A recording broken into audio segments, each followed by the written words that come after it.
Hi everyone, welcome back to Monday Medz. I hope your week is off to a great start. And yes, it's the 1st of April. Happy April 1st. I know many of you look forward to April 1st, All Fool's Day. But don't let anyone fool you and tell you lies, okay? All right. So as we go on, we continue with our social health series. I know I did give you a challenge last week to do a social media fast. Now let me know what you did, if you did a day or 2 days, 3 days, 4 days, or 5 days. I did 5 days and it was wonderful. And I got some rest. I did some things that I needed to do.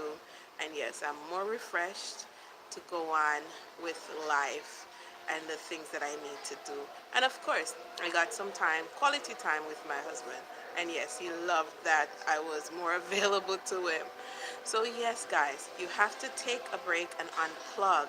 It is very good for your social health.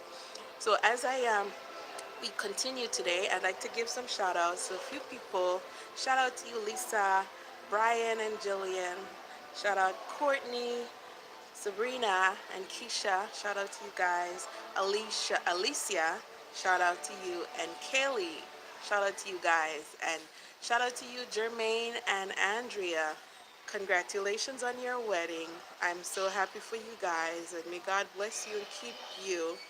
And yes, guys, I am also a wedding planner. So if you know someone who's getting married and would need some help, some tips, definitely drop me a line. All right, so today, I hope you did enjoy the series on dating.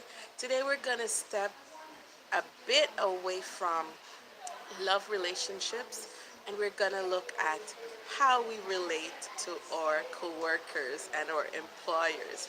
How do we relate to our coworkers? So we're talking about social health and work.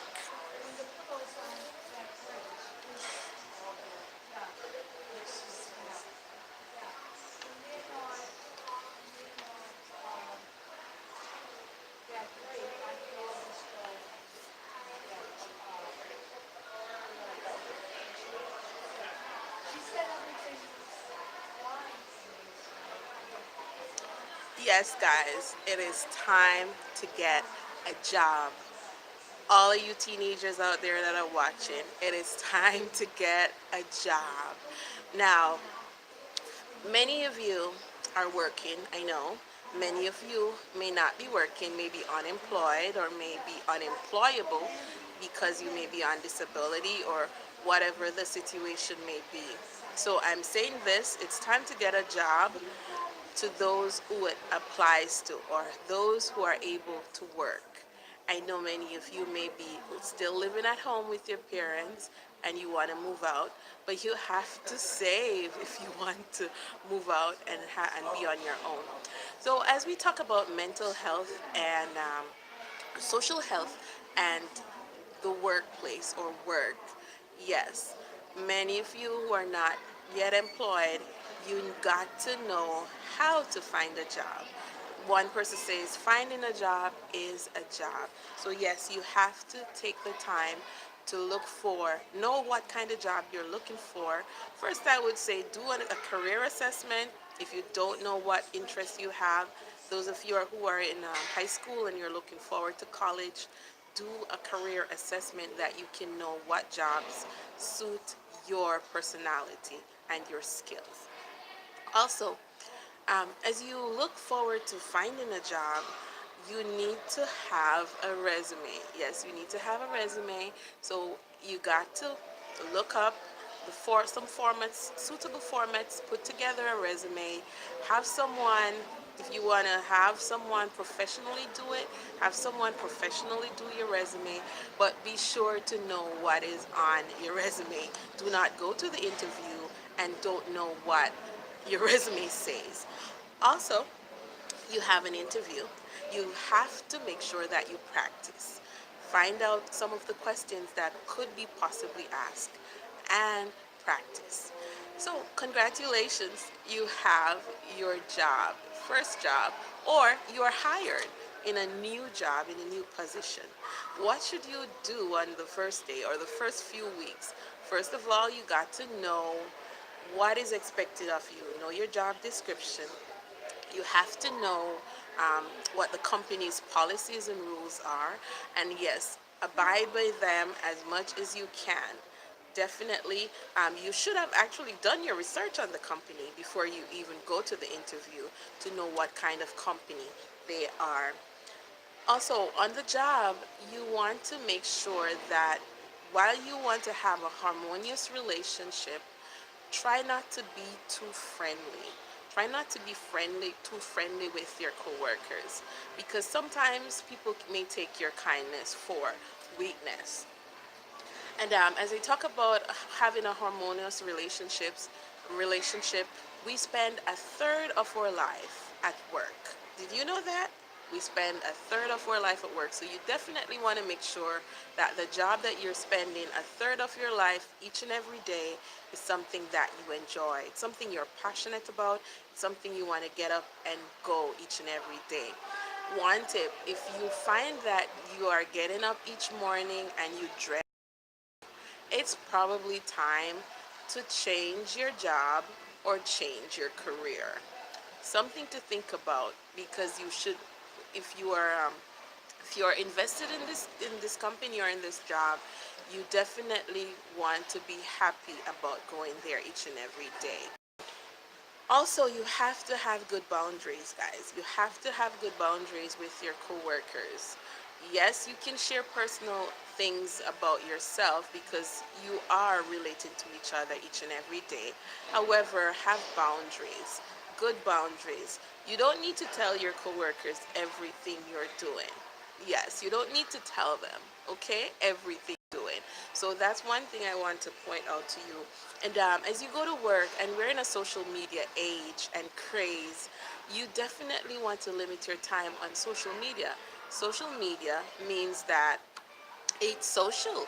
You shouldn't be spending hours and hours online at work. You are at work, so you should be at work and do work. Okay? Do work and give your employers the a full day's work.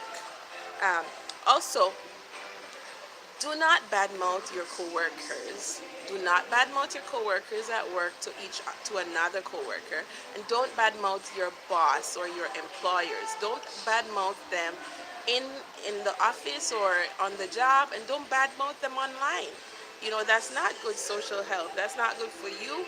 Yes, your job may be overwhelming, and there are times when you need to vent, but Facebook and Twitter and all these different social media, they are not the place to vent your upset or your anger towards your boss.